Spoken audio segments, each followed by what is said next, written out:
Сәлем достар.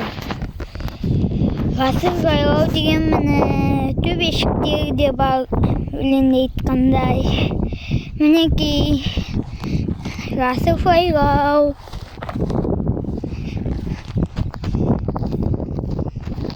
Қазір біз төбешіктердің бірінің үстіне мінеміз.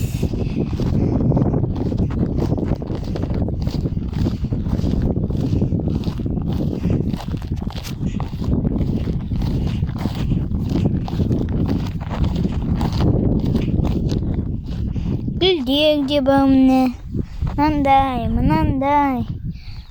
Мынандай.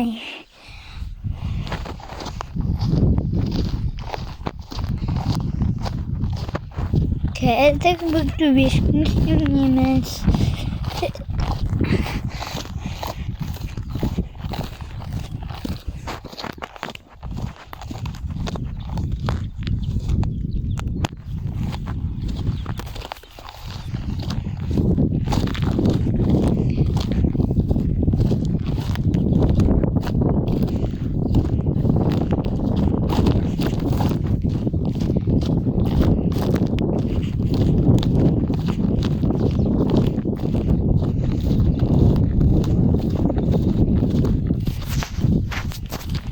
Міне осындай биік төбешікке мінеміз. Қайнекей кеттік.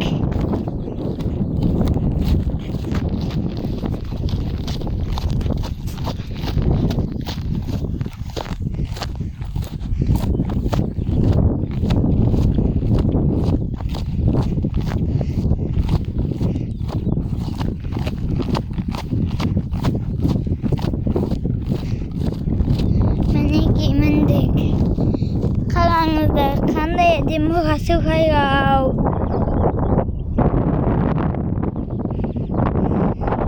Әдемі ғой, иә? Осының бәрі. Сау болыңдар достар. Осы ғасыр жайлаумен тағы да келесі жобаға көріскенше лайк басыңыздар.